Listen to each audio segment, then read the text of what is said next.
नमस्कार विद्यार्थी मित्रांनो, मी सुवर्णा मगर आपल्या सर्वांचं स्पर्धा अभ्यास या यूट्यूब चॅनलवरती स्वागत करते. विद्यार्थी मित्रांनो, आजच्या व्हिडिओमध्ये आपण 28, 29, 30 आणि 31 जानेवारी या दिवशीचे काही महत्त्वाचे करंट अफेअर्स अभ्यासणार आहोत.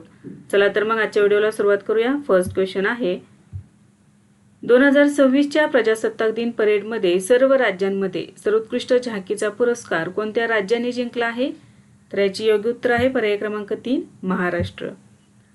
2026च्या प्रजासत्ताक दिन परेडमध्ये महाराष्ट्र राज्याच्या झाकीने राज्य आणि केंद्रशासित प्रदेशांच्या श्रेणीत सर्वोत्कृष्ट झाकीचा प्रथम पुरस्कार जिंकला आहे.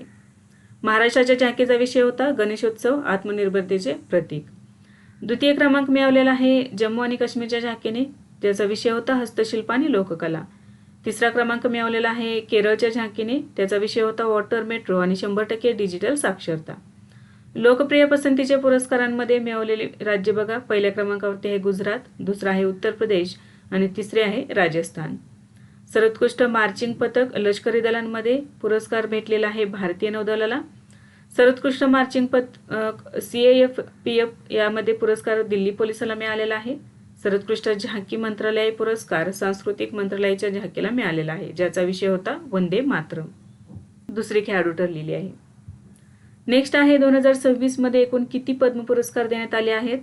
त्याची योग्य उत्तर आहे पर्याय क्रमांक 3, 131. भारताच्या सर्वोच्च नागरी सन्मानांपैकी एक पद्म पुरस्कार 3 श्रेणींमध्ये दिले जातात. पद्मविभूषण अपवादात्मक आणि विशिष्ट सेवेसाठी, पद्मभूषण उच्च दर्जाच्या विशिष्ट सेवेसाठी आणि पद्मश्री कोणत्याही क्षेत्रातील विशिष्ट सेवेसाठी हे पुरस्कार दिले जातात. हे पुरस्कार कला, सामाजिक कार्य, सार्वजनिक व्यवहार, विज्ञान आणि अभियांत्रिकी, व्यापार आणि उद्योग, औषध, साहित्य आणि शिक्षण, क्रीडा, नागरी सेवा इत्यादी क्षेत्रात दिले जातात. हे पुरस्कार 1954 मध्ये सुरू करण्यात आले. हे सन्मान दरवर्षी प्रजासत्ताक दिनाच्या पूर्वसंध्येला म्हणजेच 25 जानेवारी रोजी संध्याकाळी घोषित केले जातात. मार्च किंवा एप्रिलच्या सुमारास राष्ट्रपती भवनात आयोजित समारंभात राष्ट्रपतींच्या हस्ते हे पुरस्कार प्रदान केले जातात. बघा, पद्म पुरस्कार 2026 एकूण पुरस्कार देण्यात आलेले आहेत 131. यामध्ये पद्मविभूषण 5, पद्मभूषण 13 आणि पद्मश्री 113 पुरस्कार जाहीर करण्यात आलेले आहेत. यामध्ये महिला पुरस्कार विजेत्या 19 आहेत. परदेशी NRI, PIO, OCI श्रेणीमध्ये 6 पुरस्कार देण्यात आलेले आहेत. मरणोत्तर पुरस्कार 16 जणांना घोषित करण्यात आलेले आहेत. बघा, पद्म पुरस्कार 2026 यावरती आपण डिटेलमध्ये एक व्हिडिओ बनवणार आहोत, त्यावेळी आपण ही सर्व माहिती घेणार आहोत. आता आपण शॉर्टमध्ये पाहणार आहोत. पद्मविभूषण 2026 मध्ये किती जणांना देण्यात आलेला आहे? तर 5 जणांना. यामध्ये धर्मेंद्र सिंग देओल मरणोत्तर महाराष्ट्र राज्यातील आहे, ते अभिनय क्षेत्रासाठी त्यांना देण्यात आलेला आहे.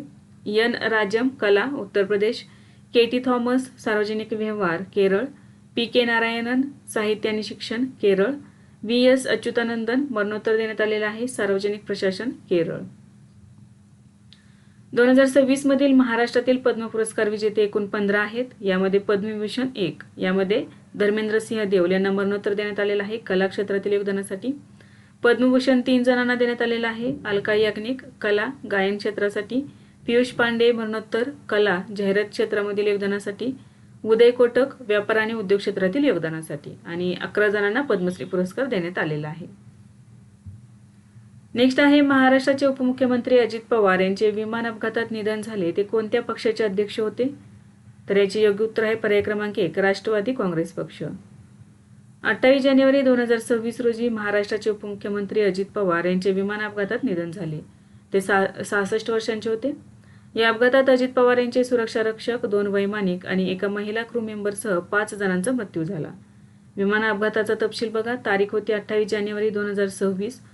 ऑपरेटर VSR विमान, प्रकार आहे लेरजेट 45, स्थान बारामती विमानतळ महाराष्ट्र. महाराष्ट्रातील बारामती विमानतळावरती हा अपघात झालेला आहे. यामध्ये महाराष्ट्राचे उपमुख्यमंत्री अजित पवार यांचे विमान अपघातात निधन झालेले आहे.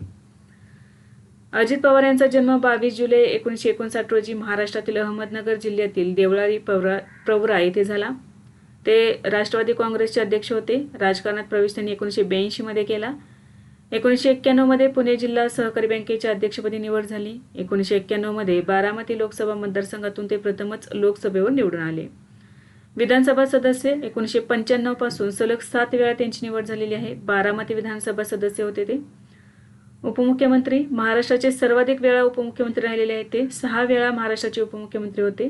विरोधी पक्षनेते 2022-2023 मध्ये महाराष्ट्र विधानसभेचे विरोधी पक्षनेते म्हणून त्यांनी कार्य केलेले आहे.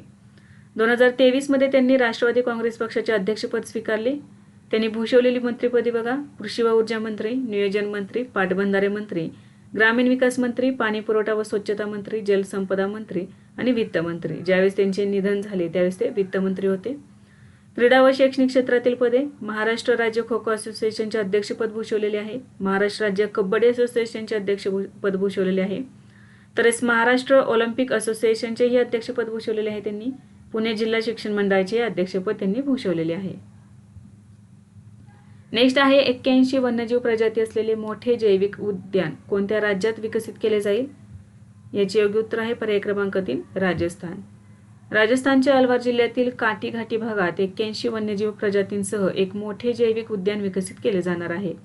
हे उद्यान सुमारे 100 हेक्टर क्षेत्रावर पसरलेले असेल. एकूण क्षेत्रफळाच्या सुमारे 30% भागाचा वापर प्राणी संग्रहालय म्हणून केला जाणार आहे. उद्यानात 81 वेगवेगळ्या प्रजातींचे 400हून अधिक वन्य प्राणी असतील. सिंह, वाघ आणि शाकाहारी प्राण्यांसाठी स्वतंत्र सफारी सुविधा उपलब्ध असतील. आफ्रिकेतील जिराफ हे उद्यानाचे प्रमुख आकर्षण ठरणार आहेत. येथे उच्च तंत्रज्ञानाने सज्ज प्राणी बचाव केंद्र आणि अत्याधुनिक पशुवैद्यकीय रुग्णालय उभारले जाईल. पूर्ण झाल्यावर हे राष्ट्रीय राजधानी क्षेत्रातील पहिले जैविक उद्यान ठरेल जे वन्यजीव संवर्धन आणि पर्यटनाला चालना देईल. नेक्स्ट आहे वायली रिसर्च हिरोज पुरस्कार 2025 जिंकणारा पहिला भारतीय कोण ठरला आहे? तर याचे योग्य उत्तर आहे पर्याय क्रमांक 1 डॉक्टर चंद्रकांत लहरिया. डॉक्टर चंद्रकांत लहरिया हे वायली रिसर्च हिरोज पुरस्कार 2025 जिंकणारे पहिले भारतीय ठरले आहेत. त्यांना हा पुरस्कार इम्पॅक्ट बियॉन्ड अकॅडेमिया या श्रेणीत प्रदान करण्यात आला आहे.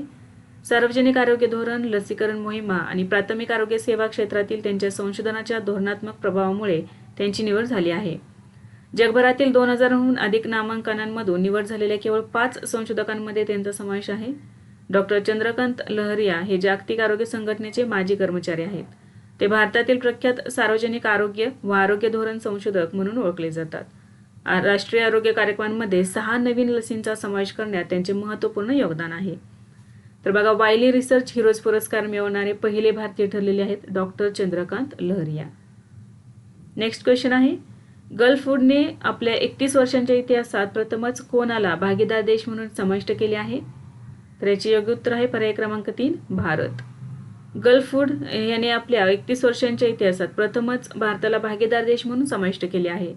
गल्फ फूड 2026 हे जगातील सर्वात मोठे वार्षिक अन्न आणि पेय व्यवसाय प्रदर्शन 26 ते 30 जानेवारी 2026 दरम्यान दुबई येथे आयोजित करण्यात आले होते.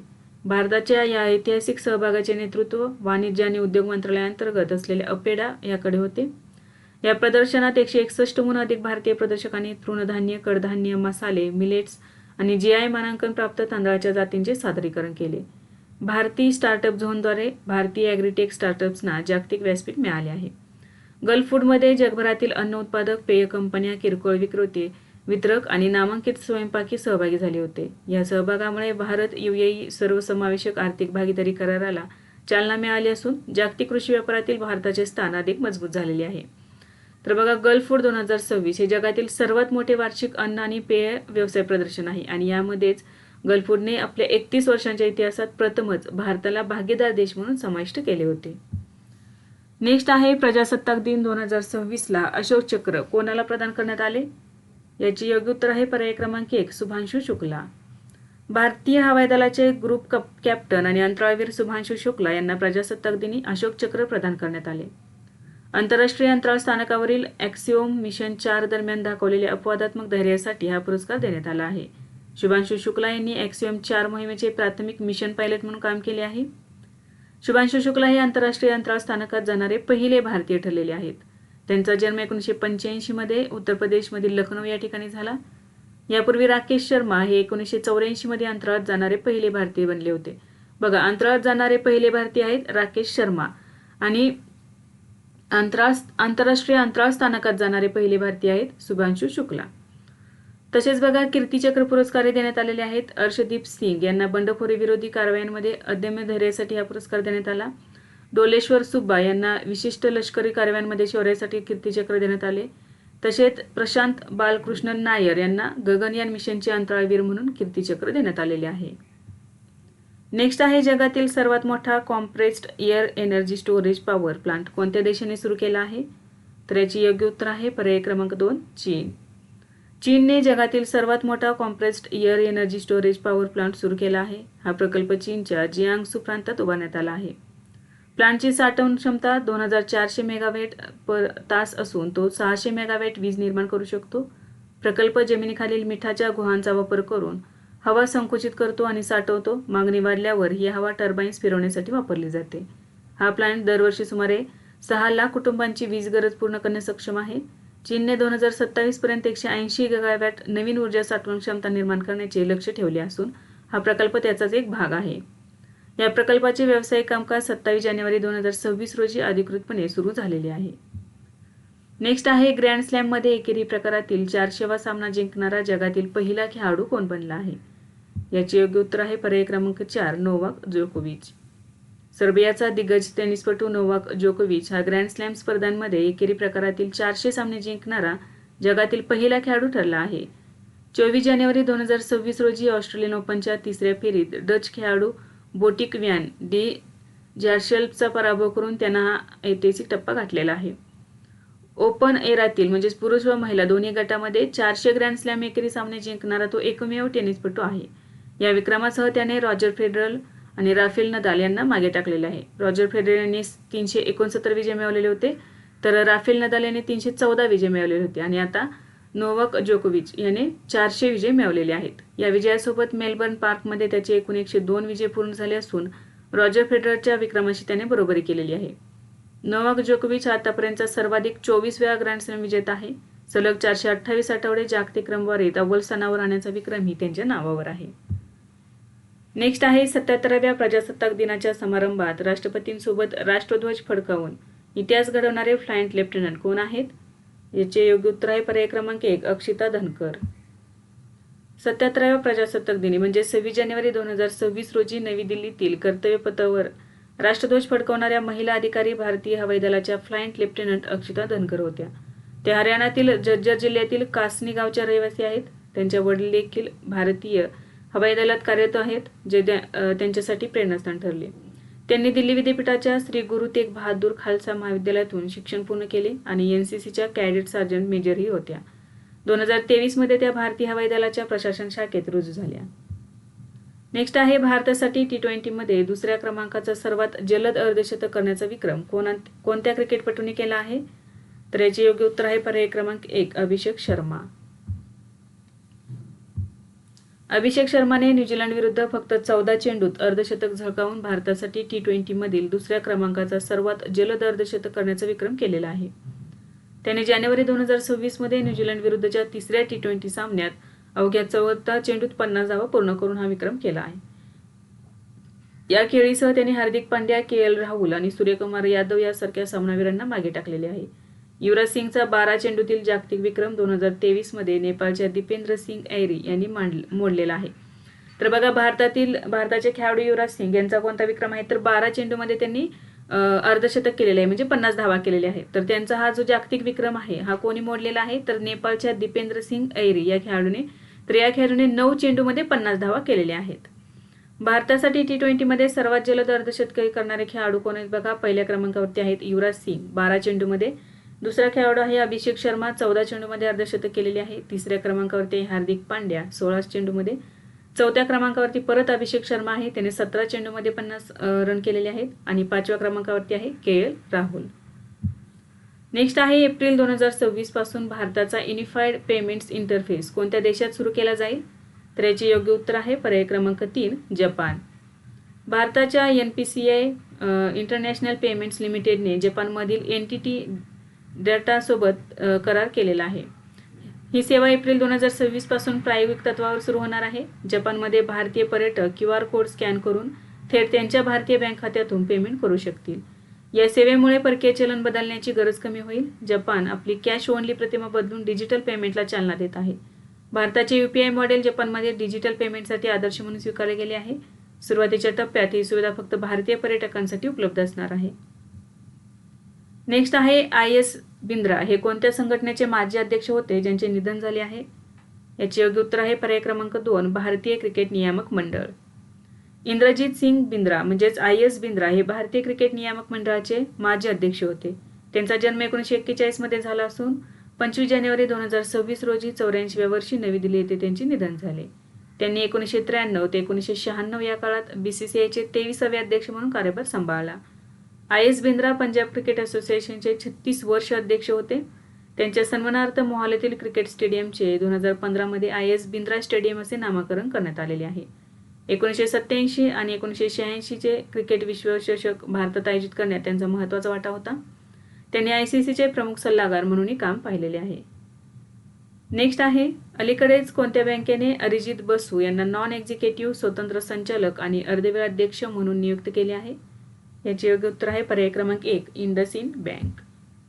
इंडसइंड बँकेने अरिजित बसू यांना नॉन एक्झिक्युटिव्ह स्वतंत्र संचालक आणि अर्धवेळ अध्यक्ष म्हणून नियुक्त केले आहे. त्यांचा कार्यकाळ 31 जानेवारी 2026 पासून सुरू होऊन 30 जानेवारी 2029 पर्यंत असेल. अरिजित बसू यांनी सुनील मेहता यांची जागा घेतली आहे, ज्यांचा कार्यकाळ 30 जानेवारी 2026 रोजी संपलेला आहे. ते माजी व्यवस्थापकीय संचालक आणि CEO state bank of India तसेच SBI लाईफ इन्शुरन्सचे MD आणि CEO राहिलेले आहेत. इंडसइंड बँकेत रुजू होण्यापूर्वी त्यांनी SDB फायनान्शियल सर्व्हिसेसच्या अध्यक्षपदाचा राजीनामा दिला होता. इंडसइंड बँक स्थापना झालेली आहे 1994 मध्ये. मुख्यालय आहे महाराष्ट्रातील मुंबई या ठिकाणी. नावाचा अर्थ इंडस म्हणजे सिंधू प्लस इंडिया म्हणजेच इंडसइंड बँक. नेक्स्ट आहे पुरुष हॉकी इंडिया लीग 2026 चे विजेतेपद कोणी जिंकले आहे? याचे योग्य उत्तर आहे पर्याय क्रमांक 3, वेदांत कलिंगा लान्सर्स. पुरुष hockey India league 2026 Vedanta Kalinga लान्सर्सने रांची रॉयल्सचा 3-2 असा पराभव करून पुरुष हॉकी इंडिया लीगचे विजेतेपद जिंकले आहे. या विजयासह कलिंगा लान्सर्स हा संघ पुरुष हॉकी इंडियाच्या लीगच्या इतिहासात 2दा विजेतेपद मिळवणारा पहिला संघ ठरला आहे. हा अंतिम सामना कलिंगा हॉकी स्टेडियमवर खेळवण्यात आला आहे. चॅम्पियन म्हणजेच विजेता वेदांत कलिंगा लान्सर्स 3 कोटी रुपये त्यांना बक्षीस देण्यात आले. उपविजेता रांची रॉयल्स 2 कोटी रुपये. तिसरे स्थान मिळवलेले हैदराबाद स्टॉर्म्स यांनी 1 कोटी रुपये त्यांना बक्षीस देण्यात आलेले आहे. Player of the tournament Amandeep Lakra Hyderabad Toofans. Top scorer Tom Boon Ranchi Royals 19 goal केलेले आहेत त्यांनी. सर्वोत्तम गोलकीपर प्रिन्स दीप सिंग तमिळनाडू ड्रॅगन्स.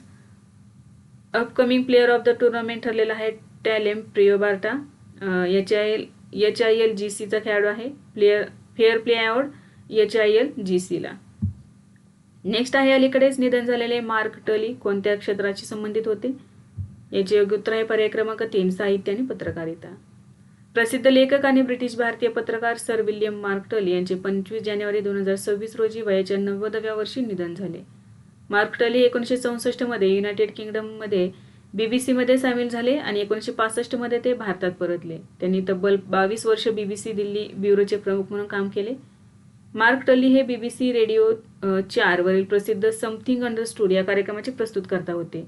त्यांच्या पत्रकारितेतील योगदानाबद्दल त्यांना 1992 मध्ये पद्मश्री पुरस्काराने सन्मानित करण्यात आले. भारत सरकारने 2005 मध्ये त्यांच्या उल्लेखनीय सेवांसाठी त्यांना पद्मभूषण पुरस्कार प्रदान केला. 1971चे बांगलादेश मुक्तीयुद्ध, 1975चे आणीबाणी, ऑपरेशन ब्ल्यू स्टार आणि बाबरी मस्जिद पतन यासारख्या ऐतिहासिक घटनांचे सखोल वृत्तांकन त्यांनी केलेले होते.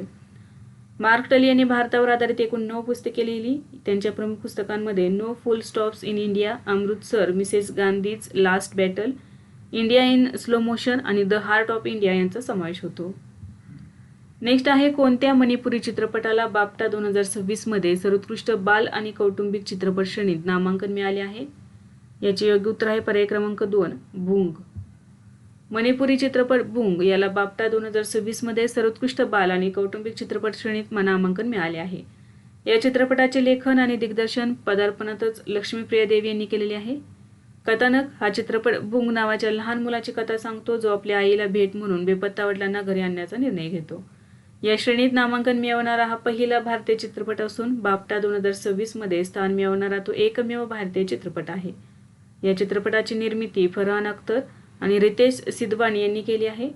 बाफ्टा 2026च्या विजेत्यांची घोषणा 22 फेब्रुवारी 2026 रोजी केली जाईल. बाफ्टा म्हणजेच ब्रिटिश अकॅदमी चित्रपट पुरस्कार हा British Academy of Film and Television आर्ट्सद्वारे आयोजित केला जातो. हा एक वार्षिक आंतरराष्ट्रीय चित्रपट पुरस्कार सोहळा आहे. स्थापना 1947 मध्ये झालेली आहे. मुख्यालय आहे लंडन, युनायटेड किंगडम. नेक्स्ट आहे, अलीकडेच कोणत्या राज्याने बॅसिलस सबटिलिसला अधिकृत राज्य सूक्ष्मजीव म्हणून घोषित केले आहे? तर याचे योग्य उत्तर आहे पर्याय क्रमांक 1 केरळ. केरळने बॅसिलस सबटिलिसला अधिकृत राज्य सूक्ष्मजीव म्हणून घोषित केलेले आहे. केरळ हे असे करणारे भारतातील पहिले राज्य बनले आहे. बॅसिलस सबटिलिस हा माती, आंबवलेले अन्न आणि मानवी आतड्यांमध्ये आढळणारा एक सूक्ष्मजीव आहे. हा सूक्ष्मजीव त्याच्या आनुवंशिक बहुमुखी प्रतिभा आणि प्रोबायोटिक फायद्यांसाठी ओळखला जातो. तर बघा, केरळने बॅसिलस सबटिलिसला अधिकृत राज्य सूक्ष्मजीव म्हणून घोषित केलेले आहे आणि असे घोषित करणारे केरळ हे भारतातील पहिले राज्य ठरलेले आहे. नेक्स्ट क्वेश्चन आहे, ऑलिम्पिक काउन्सिल ऑफ एशिया याच्या अध्यक्षपदावरून अलीकडेच कोण निवृत्त झाले आहे? याचे योग्य उत्तर आहे पर्याय क्रमांक 1 Randhir Singh. Olympic council of एशियाच्या अध्यक्षपदावरून राजा रणधीर सिंह अलीकडेच निवृत्त झाले आहेत. प्रकृती अस्वस्थतेमुळे त्यांनी आपल्या पदाचा राजीनामा दिला. त्यांचा कार्यकाळ मुदतीपूर्वी संपुष्टात आलेला आहे. तर बघा, त्यांनी 2024 मध्ये कार्यकाळ स्वीकारलेला होता. 2028 पर्यंत त्यांचा कार्यकाळ होता, परंतु त्यांच्या प्रकृती अस्वस्थतेमुळे त्यांनी मुदतीपूर्वीच पदाचा राजीनामा दिलेला आहे. सप्टेंबर 2024 मध्ये OCAचे अध्यक्ष म्हणून निवडून आलेले ते पहिले भारतीय होते.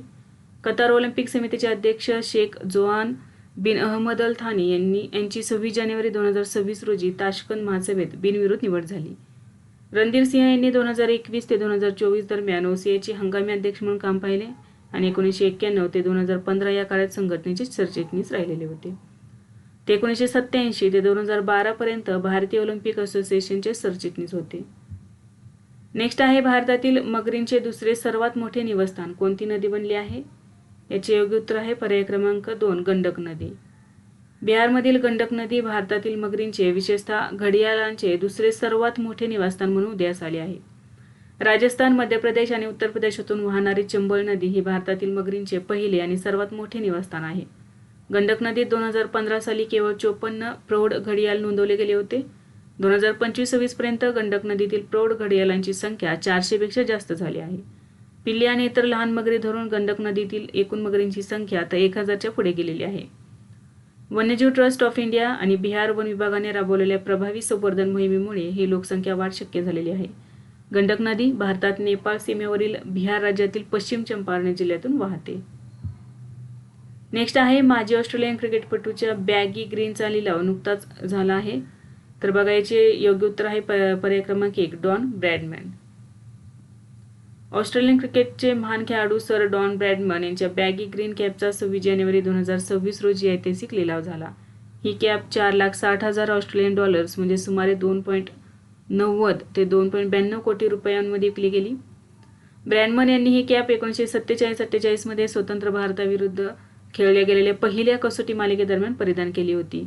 मालिकेच्या शेवटी ही कॅप भारतीय गोलंदाज श्रीरंग वासुदेव सोहोनी यांना भेट म्हणून दिली होती. सोहोनींच्या कुटुंबाने 75 वर्षांपासून ती जतन केली होती. ब्रॅडमन यांनी परिधान केलेल्या कोणत्याही कॅपला मिळालेली आतापर्यंतची सर्वोच्च किंमत आहे.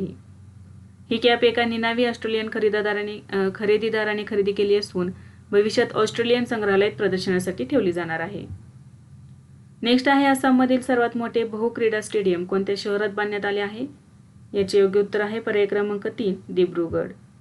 आसाममधील सर्वात मोठे बहुक्रीडा स्टेडियम दिब्रुगड शहरातील खनिकर येथे बांधण्यात आले आहे.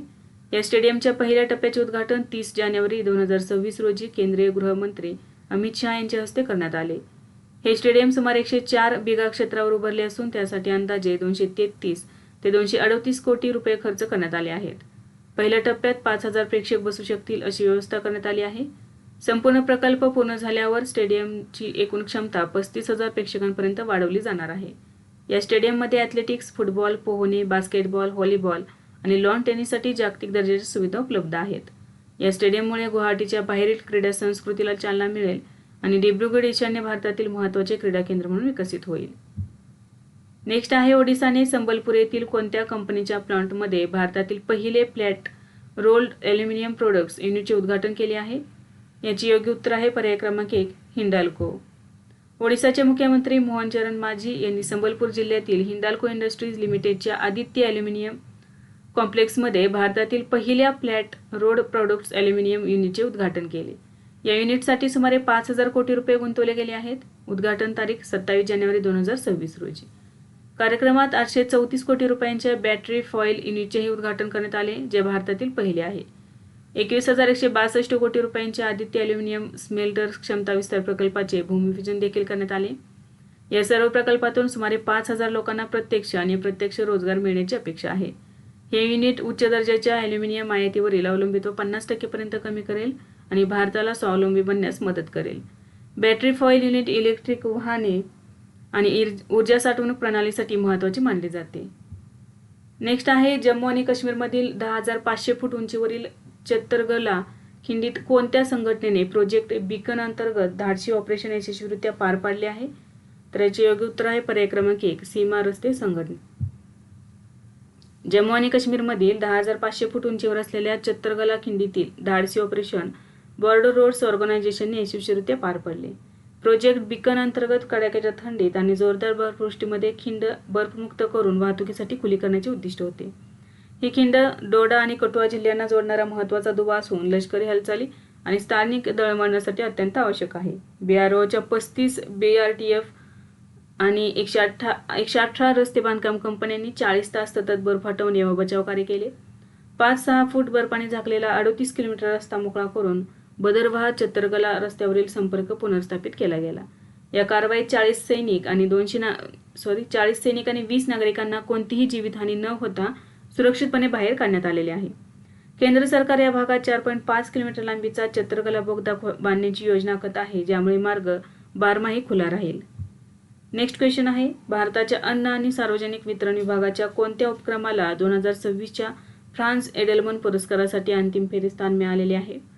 तर याचे योग्य उत्तर आहे पर्याय क्रमांक 2 अन्नचक्र उपक्रम. भारताच्या अन्न आणि सार्वजनिक वितरण विभागाच्या अन्नचक्र या उपक्रमाला 2026च्या प्रतिष्ठित फ्रान्स एडेलमन पुरस्कारासाठी अंतिम फेरीत स्थान मिळाले आहे. फ्रान्स एडेलमन पुरस्काराला ऑपरेशन्स रिसर्च आणि अॅनालिटिक्स क्षेत्रातील नोबेल पुरस्कार मानले जाते.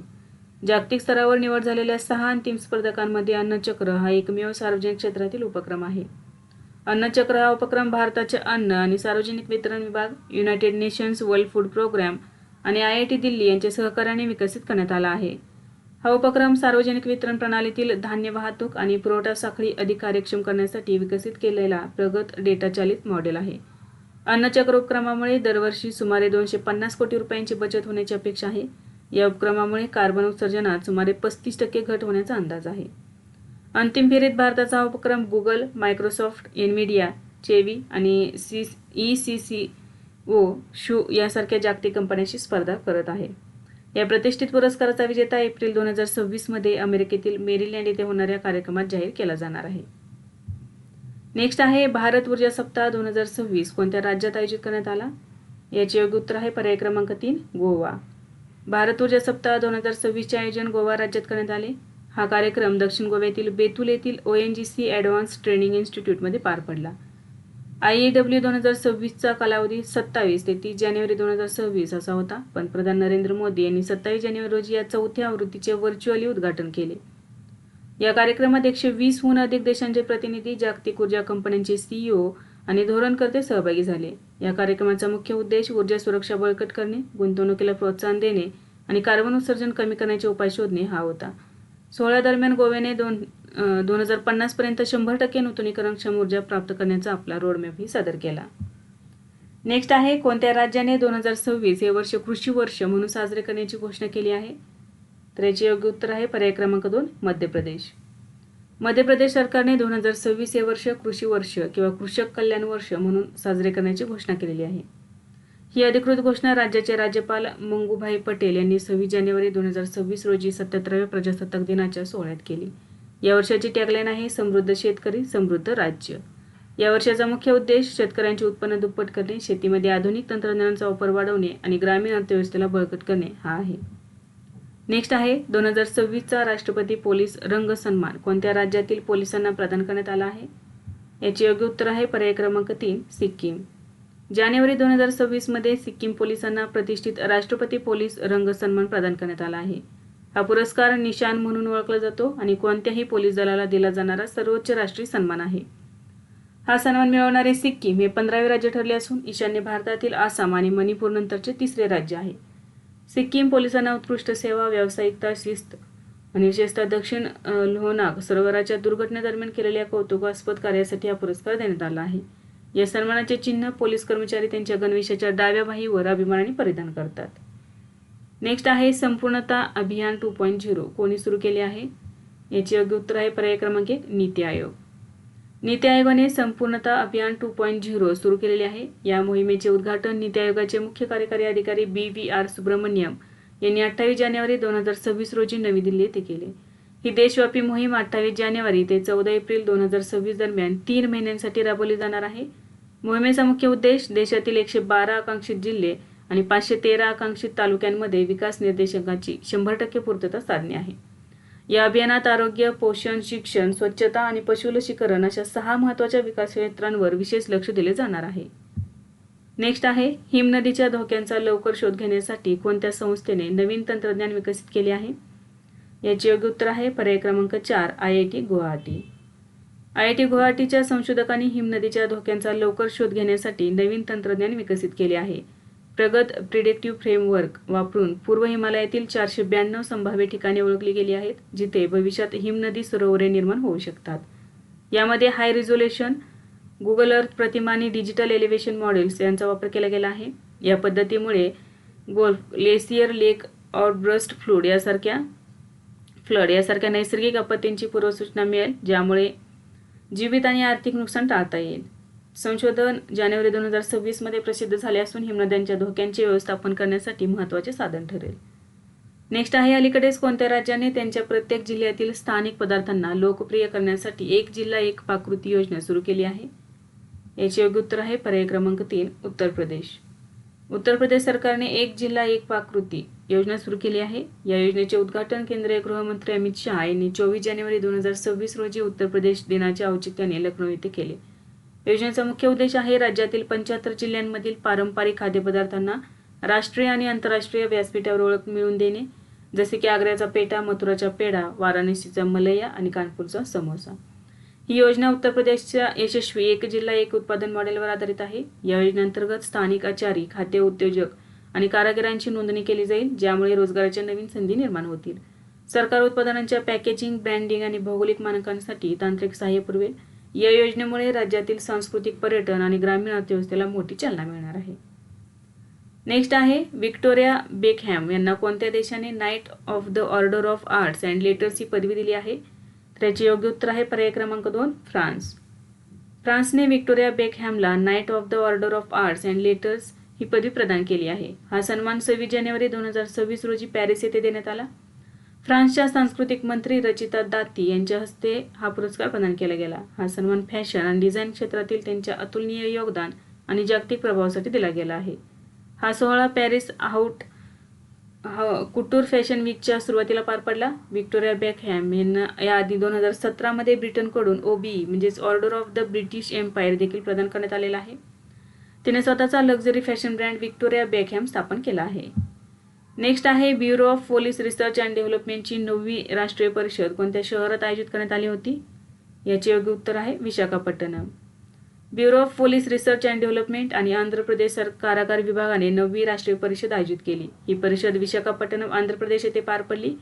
परिषदेचे अधिकृत नाव 9वी राष्ट्रीय सुधारणा प्रशासकीय परिषद आहे. ही परिषद 28 आणि 29 जानेवारी 2026 दरम्यान पार पडली.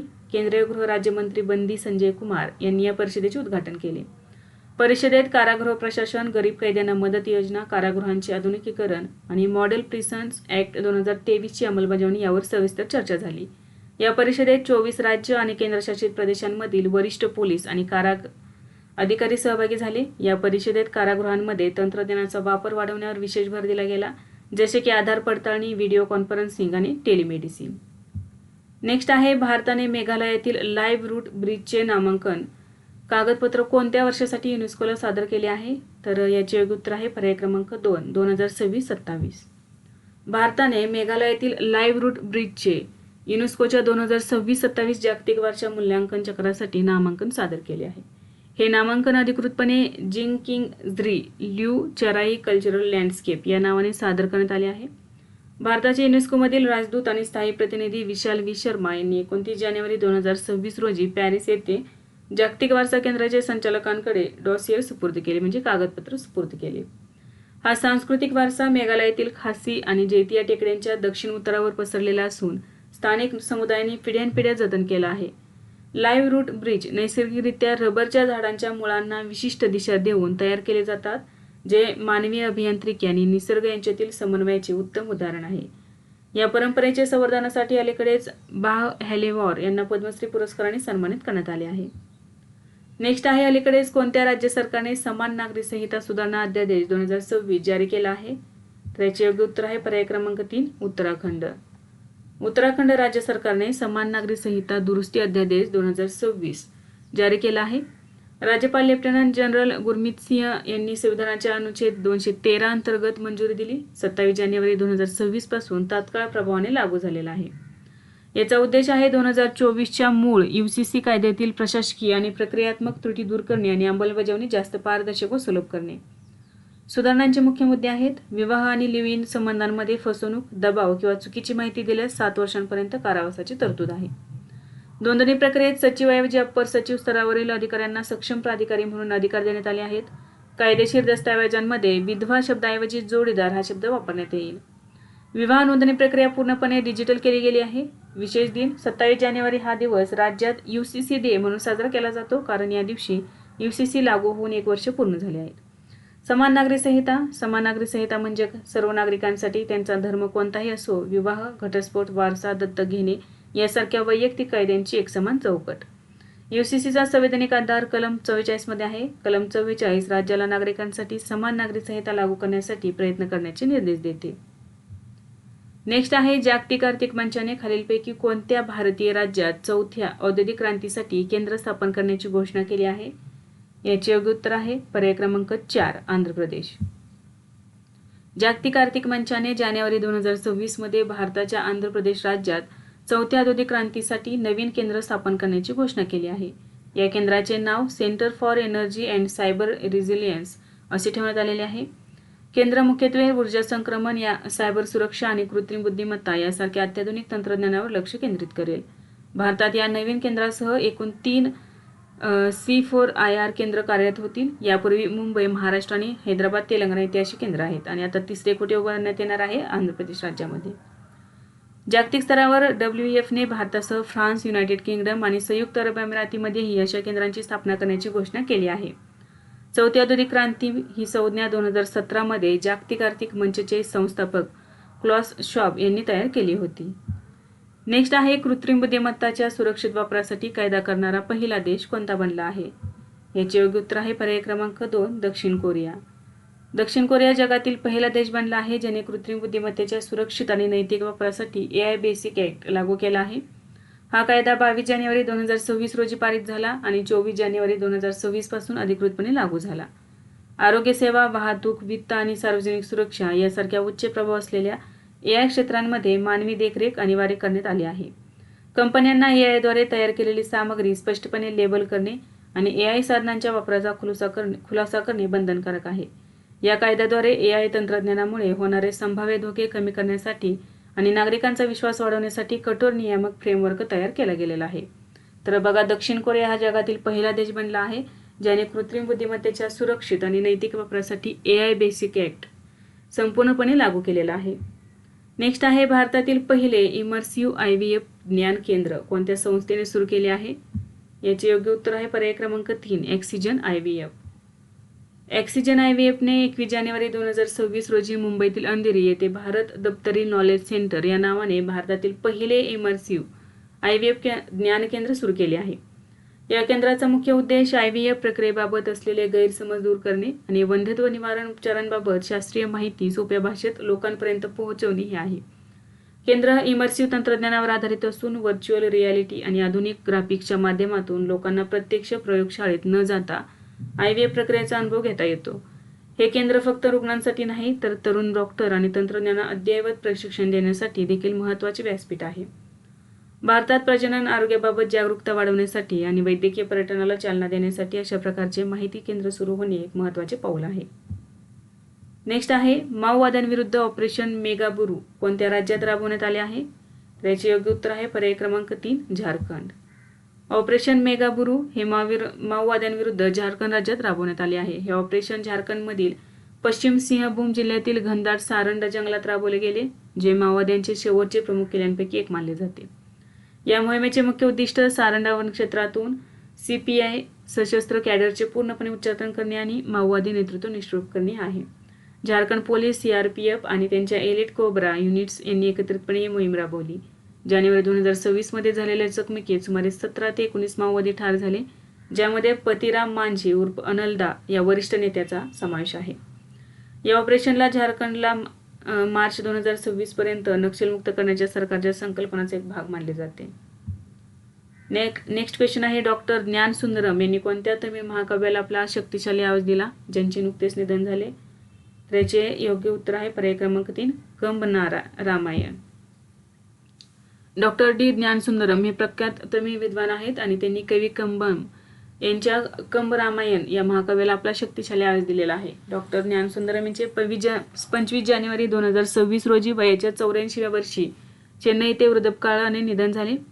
त्यांनी कंब रामायणचे ज्येष्ठ भाष्यकार आणि संशोधक म्हणून महत्त्वाचे योगदान दिले आणि वाल्मिकी रामायण व कंब रामायण यांचा सखोल तुलनात्मक अभ्यास केला.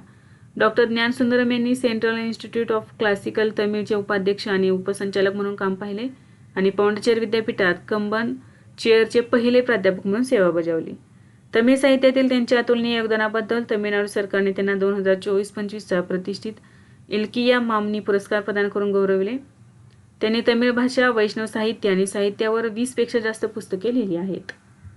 नेक्स्ट आहे, राष्ट्रीय भौगोलिक दिन कोणत्या तारखेला साजरा केला जातो? याचे योग्य उत्तर आहे पर्याय क्रमांक 3, 27 जानेवारी 2026 रोजी साजरा करण्यात आला. राष्ट्रीय भौगोलिक दिन दरवर्षी 27 जानेवारी रोजी साजरा केला जातो. हा दिवस 1888 मध्ये वॉशिंग्टन DC येथे स्थापन झालेल्या नॅशनल जिओग्राफिक सोसायटीच्या वर्धापन दिनानिमित्त साजरा केला जातो. या दिवसाचा मुख्य उद्देश जागतिक शोध, विज्ञान, निसर्ग संवर्धन आणि भौगोलिक ज्ञानाचा प्रसार करणे हा आहे.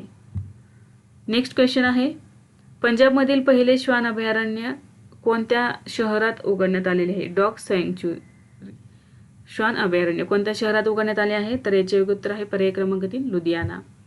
पंजाबमधील पहिले श्वान अभयारण्य लुधियाना शहरात उघडण्यात आले आहे. हे अभयारण्य लुधियाना येथील हैबोवाल डेअरी कॉम्प्लेक्स मध्ये उभारण्यात आले आहे. 19 जानेवारी 2026 रोजी पंजाबचे स्थानिक स्वराज्य संस्था मंत्री संजीव अरोरा यांच्या हस्ते या पायलट प्रोजेक्टचे उद्घाटन करण्यात आले. या अभयारण्यात सुमारे 500 भटक्या कुत्र्यांना ठेवण्याची आणि त्यांची काळजी घेण्याची क्षमता आहे. या प्रकल्पाचा मुख्य उद्देश शहरातील भटक्या कुत्र्यांमुळे होणाऱ्या त्रासावर आणि कुत्रे चावण्याच्या वाढत्या घटनांवर नियंत्रण मिळवणे तसेच त्यांना योग्य वैद्यकीय उपचार आणि निवारा पुरवणे हे आहे. हे अभयारण्य सर्वोच्च न्यायालयाने जारी केलेल्या मार्गदर्शक तत्वानुसार आणि प्राणी जन्म नियंत्रण नियमानुसार कार्य करेल. नेक्स्ट आहे, नुंबियो सुरक्षा निर्देशांक 2026 मध्ये कोणते शहर प्रथम क्रमांकावर आहे? याचे योग्य उत्तर आहे पर्याय क्रमांक 1, किंगदाओ, चीन. नुंबियो सेफ्टी इंडेक्स 2026 चे रँकिंग जानेवारी 2026 मध्ये प्रकाशित झाले आहे. हा इंडेक्स ऑनलाईन डेटाबेस नुंबियोद्वारे जारी केला जातो. नुंबियो सेफ्टी इंडेक्स शहरे आणि देशांमधील सुरक्षिततेची धारणा मूल्यांकन करतो.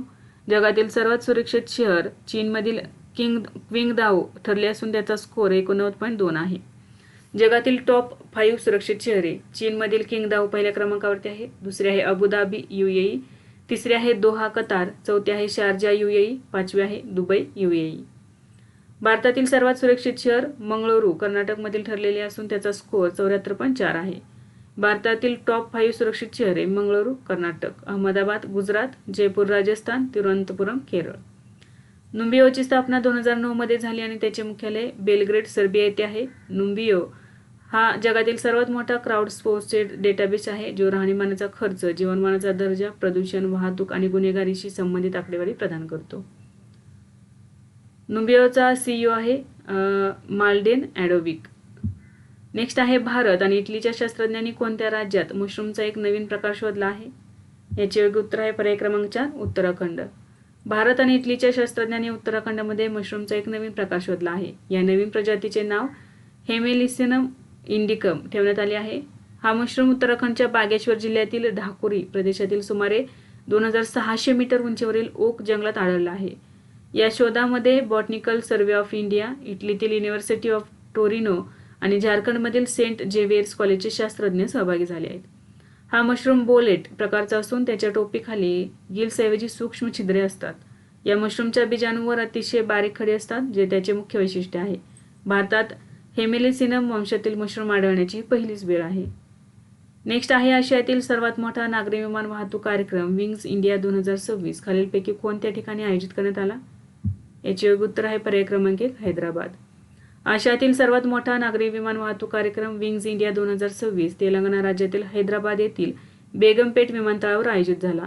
हा 4 दिवसांचा कार्यक्रम 28 ते 31 जानेवारी 2026 दरम्यान पार पडला. कार्यक्रमाची संकल्पना होती Indian aviation paving the future, डिझाईनपासून डिप्लॉयमेंट, मॅन्युफॅक्चरिंग टू मेंटेनन्स आणि सेफ्टी टू सस्टेनेबिलिटी. केंद्रीय नागरी विमान वाहतूक मंत्री राममोहन नायडू किंजरापू यांनी या कार्यक्रमाचे उद्घाटन केले. भारतीय हवाई दलाच्या सूर्यकिरण एरोबॅटिक टीमचे हवाई प्रदर्शन हे कार्यक्रमाचे मुख्य आकर्षण होते. या प्रदर्शनात 150हून अधिक प्रदर्शक, 30हून अधिक विमाने आणि 20हून अधिक देशांचे परदेशी प्रतिनिधी मंडळ सहभागी झाले. उत्तराखंड राज्याला best state for promotion of aviation ecosystem हा पुरस्कार देऊन गौरवण्यात आले. नेक्स्ट आहे बांगलादेशने कोणत्या देशासोबत स्थानिक पातळीवर मानवरहित हवाई वाहने तयार आणि एकत्र करण्यासाठी करार केला आहे? तर याचे योग्य उत्तर आहे पर्याय क्रमांक 3 चीन. बांगलादेशने ड्रोन्सचे स्थानिक उत्पादन आणि असेंब्ली करण्यासाठी चीनसोबत सरकारी ते सरकारी संरक्षण करार केला आहे. हा करार 27 जानेवारी 2026 रोजी ढाकास्थित हवाई दल मुख्यालयात संपन्न झाला. करारात बांगलादेश हवाई दल आणि चीनची China electronics technology group corporation सहभागी आहेत. प्रगत युनिट बांगलादेशच्या बोगरा येथील हवाई तळावर उभारले जाण्याची शक्यता आहे. करारामध्ये तंत्रज्ञान हस्तांतरण आणि प्रशिक्षणाचा समावेश आहे, ज्यामुळे बांगलादेश भविष्यात ड्रोन्स उत्पादनात स्वयंपूर्ण होईल. सुरुवातीला या प्लांटमध्ये मीडियम एल्टिट्यूड, लॉंग एंड्युरन्स आणि vertical take off and landing प्रकारचे ड्रोन्स तयार केले जातील. ड्रोन्सचा वापर लष्करी मोहिमांव्यतिरिक्त आपत्ती व्यवस्थापन, शोध आणि बचाव कार्य तसेच सीमा निरीक्षणासाठी केला जाईल. हा करार भारतासाठी धोरणात्मकदृष्ट्या संवेदनशील मानला जात आहे, कारण हे उत्पादन केंद्र भारतीय सीमेजवळ आणि सिलिगुरी कॉरिडॉरच्या जवळ आहे. नेक्स्ट आहे भारतात बीटिंग रिट्रीट समारंभ प्रामुख्याने कशाशी संबंधित आहे? तर याचे योग्य उत्तर आहे पर्याय क्रमांक 2 प्रजासत्ताक दिनाच्या समारंभाची सांगता. भारतातील बीटिंग रिट्रीट समारंभ प्रामुख्याने प्रजासत्ताक दिन सोहळ्याच्या औपचारिक समारोपाशी संबंधित आहे. हा समारंभ दरवर्षी 29 जानेवारी रोजी संध्याकाळी नवी दिल्लीतील विजय चौक येथे आयोजित केला जातो. समारंभाचे आयोजन भारतीय संरक्षण मंत्रालयाद्वारे केले जाते, ज्यात भारतीय लष्कर, नौदल आणि वायुसेनेचे बँडचा सहभाग असतो. भारताचे राष्ट्रपती, जे सशस्त्र दलांचे सर्वोच्च कमांडर आहेत, या कार्यक्रमाचे प्रमुख पाहुणे असतात. नेक्स्ट आहे नव्याने मंजूर झालेल्या युरोपियन युनियन कायद्यानुसार रशियन पाईपलाईन गॅसची आयात खालीलपैकी कोणत्या तारखेपर्यंत पूर्णपणे बंदी घातली जाईल? तर याचे योग्य उत्तर आहे पर्याय क्रमांक 2 30 सप्टेंबर 2027 पर्यंत. युरोपियन युनियनने रशियन पाईपलाईन गॅसच्या आयातीवर 30 सप्टेंबर 2027 पर्यंत पूर्णपणे बंदी घालणारा कायदा मंजूर केला आहे. हा कायदा 26 जानेवारी 2026 रोजी युरोपियन युनियनच्या सदस्य देशांनी अंतिम मंजुरी दिली. रशियाकडून पाईपलाईनद्वारे येणाऱ्या गॅसची आयात 30 सप्टेंबर 2027 पर्यंत बंद करणे बंधनकारक आहे. तथापि काही देशांना साठा भरण्यात अडचणी असल्यास ही मुदत 1 नोव्हेंबर 2027 पर्यंत वाढवता येईल. रशियन तरल नैसर्गिक वायूची आयात 31 डिसेंबर 2026 पर्यंत बंद केली जाईल, म्हणजे पाईपलाईन गॅसच्या आधी. अस्तित्वात असलेल्या करारांवर टप्प्याटप्प्याने बंदी लागू होईल. अल्पमुदतीचे पाईपलाईन गॅस करार 17 जून 2026 पासून प्रतिबंधित होतील. या कायद्याचा मुख्य उद्देश रशियावर युरोपच्या ऊर्जेचे अवलंबित्व संपवणे आणि युरोपची ऊर्जा सुरक्षा बळकट करणे हा आहे. हंगेरी आणि स्लोवाकिया यासारख्या देशांच्या विरोधानंतरही हा कायदा बहुमताने मंजूर करण्यात आला असून रशियाला मिळणारा मोठा महसूल रोखला जाणार आहे. नेक्स्ट क्वेश्चन आहे भारतीय लष्कराने कोणाच्या सहकार्याने आसाममधील मिसामारी हेलिकॉप्टर MRO हबची पायाभरणी केली आहे? तर याचे योग्य उत्तर आहे पर्याय क्रमांक 1 हिंदुस्तान एरोनॉटिक्स लिमिटेड. भारतीय लष्कराने भारतीय लष्कराच्या गजराज कॉर्प्स यांनी हिंदुस्तान एरोनॉटिक्स लिमिटेड सहकार्याने आसाममधील मिसामारी येथे हेलिकॉप्टर MRO हबची पायाभरणी केलेली आहे. या हबचा मुख्य उद्देश ईशान्य भारतातील लष्करी आणि हवाई दलाच्या हेलिकॉप्टर ताफ्याची देखभाल आणि दुरुस्ती जलद गतीने करणे आहे. केंद्राची पायाभरणी 22 जानेवारी 2026 रोजी गजराज कॉर्प्सचे GOC आणि HALचे अधिकारी यांच्या उपस्थितीत करण्यात आली. मिसामारीचे स्थान लष्करीदृष्ट्या अत्यंत महत्त्वाचे असून येथे MRO हब असल्यामुळे हेलिकॉप्टर दुरुस्तीसाठी दूरवर पाठवण्याची गरज भासणार नाही. हे केंद्र पूर्णपणे स्वदेशी बनावटीचे असून यामुळे विदेशी MRO सेवांवरील अवलंबित्व कमी होण्यास मदत होईल. मिसामारी येथे हे ईशान्य भारतातील पहिले हेलिकॉप्टर MRO केंद्र ठरणार आहे. विद्यार्थी मित्रांनो, आज आपण काही महत्त्वाचे करंट अफेअर्स अभ्यासले. यासारखेच नवनवीन व्हिडिओ पाहण्यासाठी चॅनलला लाईक करा आणि सबस्क्राईब करायला विसरू नका. धन्यवाद.